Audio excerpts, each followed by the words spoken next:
Perkembangan teknologi yang semakin maju membuat banyak perusahaan berlomba-lomba untuk meraih perhatian khalayak melalui media sosial yang ada di era digital seperti saat ini, terutama kepada generasi Z atau Gen Z yang kini mendominasi era digital. Maka dari itu diperlukannya konten yang menarik agar dapat meraih perhatian Gen Z.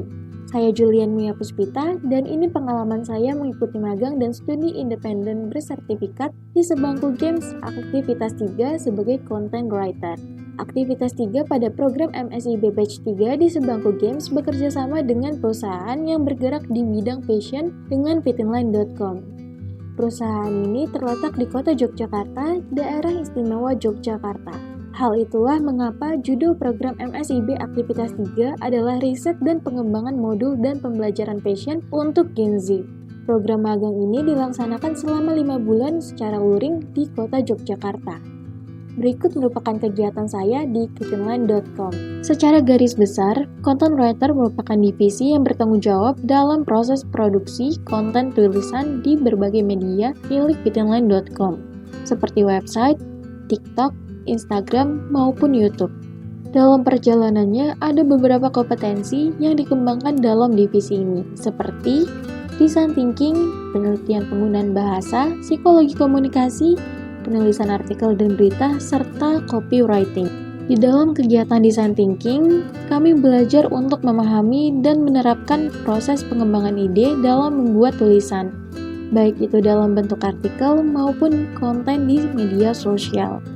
Awalnya, kami melakukan survei terhadap minat Gen Z terhadap pembelajaran fashion, entah itu secara daring maupun luring. Lalu selanjutnya, kami melakukan ideation content writer untuk menentukan topik apa saja yang akan kami kembangkan berikutnya.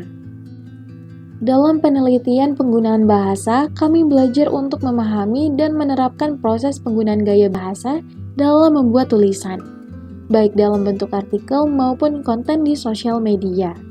Dalam hasil survei yang kita temukan dalam kegiatan sebelumnya, sebagian besar Gen Z lebih menyukai gaya bahasa yang non-formal dalam suatu konten. Setelahnya, kami mengaplikasikan gaya bahasa tersebut ke dalam konten yang kami buat, seperti carousel post, pesan broadcast, artikel, serta caption Instagram, dan masih banyak yang lainnya. Lalu, dalam kegiatan psikologi komunikasi, kami belajar untuk menganalisa model penyajian tulisan guna untuk menjangkau audiens yang dituju. Divisi ini banyak menggunakan kalimat tanya, aktif, ajakan untuk mengundang reaksi. Dari review teman-teman mengenai artikel yang telah content writer buat, dapat disimpulkan jika topik yang kami angkat sebenarnya sudah cukup menarik. Namun di bagian isi terlalu panjang karena ada batasan minimal kata pada artikel serta yang dibahas terlalu banyak.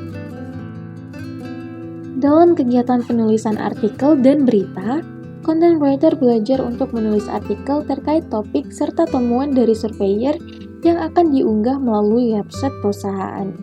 Adapun artikel yang dibuat membahas seputar dunia fashion seperti bisnis fashion, tren terkini, maupun mix and match fashion. Di kegiatan copywriting, content writer belajar untuk membuat tulisan serta konten terkait keperluan promosi dan marketing di sosial media maupun website perusahaan. Kami membuat artikel promosi, lalu konten Fitinline, serta CTA, dan konten Fit Academy.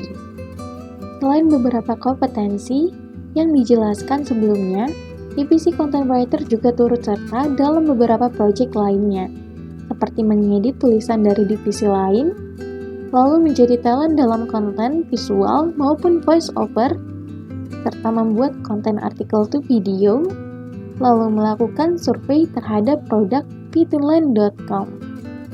Sekian yang bisa saya jelaskan mengenai kegiatan magang saya di fitinline.com ataupun Sebangku Games di aktivitas 3 di divisi content writer.